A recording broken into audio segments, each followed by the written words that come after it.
Coffee, I guess, could you talk a little bit about what the matchup of you and Jason Davis was like? How did you prepare for that, and when it was actually taking place, how did you battle with him this afternoon? We prepared the same way we prepared for the other team. He's a really good player, so obviously we included him in the scout, and we had plans for him. We just went out there and did what coach asked us to do, just put defensively as a team, and we executed it right. Ayo, you had a late three at the end there to kind of push the lead up for the 65-60, and you've kind of done that a lot in the Big Ten with some late game shots. I guess, how confident are you down the stretch, ball in your hands, kind of isolation? I'm pretty confident. I feel like I put the work in, so when the moment comes, I'm 100. Like, I'm just confident that, you know, I can make the best play to have the team win because I work on the shots a lot and I put the work in. Andres, can you take? Andres and I, it's obviously March. I know every Big Ten game is intense, but what was this like with the team fighting for its turn to life in your building and you guys playing for even more? It was a tough game here, they're obviously a great team, and we made it about us. You know, we know what we're trying to accomplish, and we was focused on doing our thing. You know, like both sides of the floor, and like I said, trying to make it about us. We don't have to worry about what other team is going through. We have our own stuff going, so when we know what we're trying to accomplish, so we're trying to make it as well as possible to our way. Yeah, to piggyback off Dre, it's all about just focusing on what we could do. So we know it's that task. We know what we could accomplish. So we gotta just keep winning, and it takes care of itself. But I follow basketball a lot, and I was reading an interview from Coach Chambers from Penn State, and he said something great. He basically said how it's the end of the season, and you know the games are going to come down to whatever team wants it more because all the players are banged up. You know, do a long season, play 20 games in the Big Ten, 16, 17 games in. So it's going to come down to those little plays. It's going to come down to, you know, whoever wants it more because it's so late in the season. Andres, can you walk us through that last defensive possession where you saw you jumped on the loose ball and just called a timeout in the middle of that possession? They could have tied the game on that possession. I just saw a loose ball. You know, I dived on it. That's what the whole team is about. You know, diving on a loose ball. Just trying to make a great play to help my team win. Kofi, that was 6 blocks as a career high here, and it's been a while, I think since like your 3rd game of your senior year in high school that you'd had 5. What was going right, and how do you kind of feel when you're in that zone, just swatting things away? I was challenged. Coach challenged me every day in practice. This time me coming over to help because most of the teams we played have bigger guys in their guards, so we tried to impose what they were willing to post. So coach basically emphasized the importance of me coming over, making sure I'm in help on the blue line, and making sure that I challenge every shot. So today I just took the challenge and made good use of it, basically. Back in the middle here, Paul. For Ayo, how did you kind of develop your closer's mentality as you were developing your game, or what advice would you give to some young basketball players trying to develop that aspect of their game? It's just a mentality that, you know, all basketball players want to have. You know, me growing up watching Kobe Bryant, you know, just those, not just him, but the great players like, you know, LeBron, Curry, pretty much all the great players in the NBA. Growing up, just watching how, you know, they close games out. And also failure plays a huge impact in that. You know, losing in high school, like championship games, or even AAU, you know, just whenever you lose at tough shots, or, you know, times where necessarily I didn't close out. Like my senior year, EYBL, I feel like 6, 7 games I could have closed out, and I didn't close out. So, you know, going through situations like that propelled me for being in a situation now. And then now, when I'm in those situations, I just try to fall back on my preparation. Scott?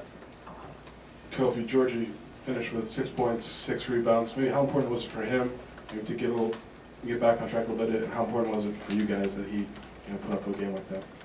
Yeah, it's really important. Georgie's a really important piece for us. He's one of the leaders that we need to be good. So whenever he's going good, the team is going good. So today, him coming back, being back on track, it's really important for us, and I'm really happy for him. He works hard in practice. He works after practice. He puts in extra time, and it's happy to see his work paying off. Over to the extreme right. Andres, you've got one more game here. How you feeling about it? Time winding down a little bit. I don't know.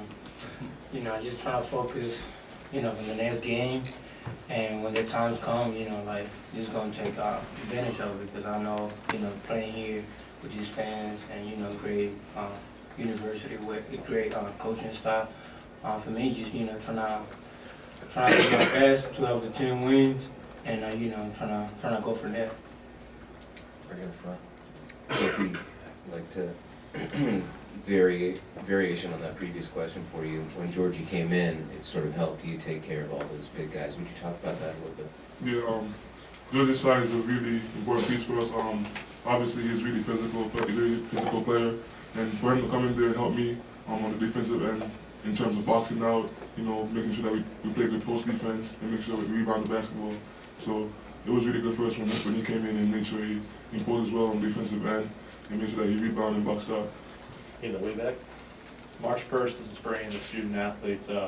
Obviously, the biggest message you can send to the selection committee is winning, and you guys have done a great job of that of late. What is the team's mindset during this time to just keep this momentum rolling? Next game at Ohio State. Yeah, it's basically it. On to the next one. We're going to try to win every game. That's our mindset. And we basically win based on our preparation. We've been doing a really good job at doing that.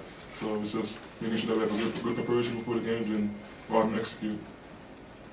It's for Ayo and Kofi. Ayo, you've described Andres as a pit bull, I think, in previous interviews. What makes him so tough? And from your guys' vantage point, what's it like when he's diving for loose balls or kind of going in among the trees for a layup?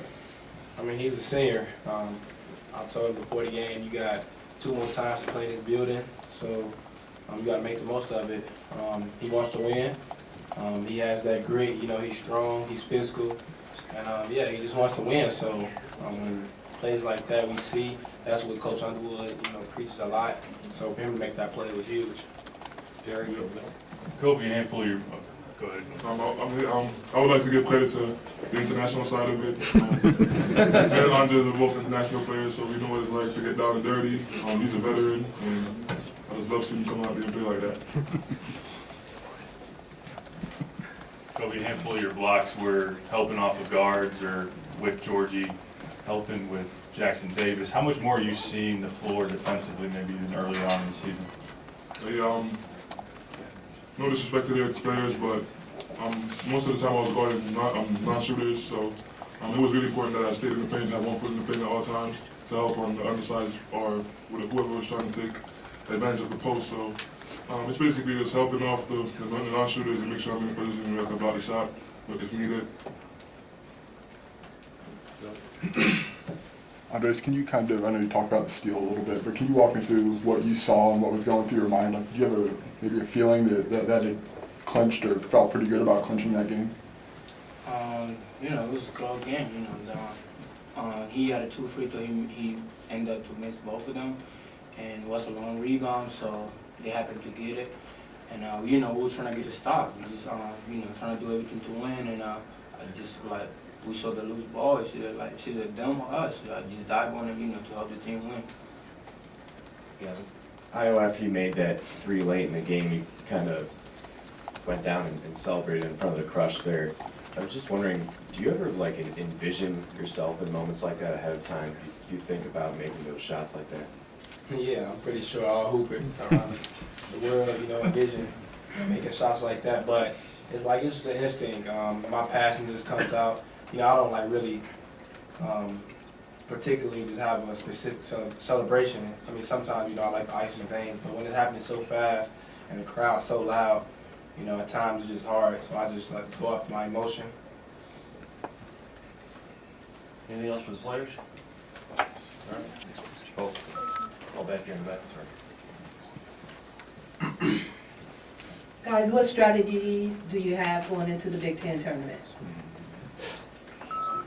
Then we have like two more games left, so we're trying to end up on just 2 games, and then we're going to prepare for the Big Ten tournament. But, you know, still the Big Ten, you know, like the toughest team in the nation right now, and he's going to be ready for it. Yeah, we just really focused on finishing the season off strong because we know we still have a possibility of overall, you know, winning the league and being a first in the league. So we're taking it game by game. Focus on Ohio State. They're a pretty good team, and we're going to try to get another road kill. no strategies, just playing with grit, making sure that we come out, we do what we do, impose our will, and everything's gonna fall in place. Okay, anything else for the players? All right, thank you. Thanks again.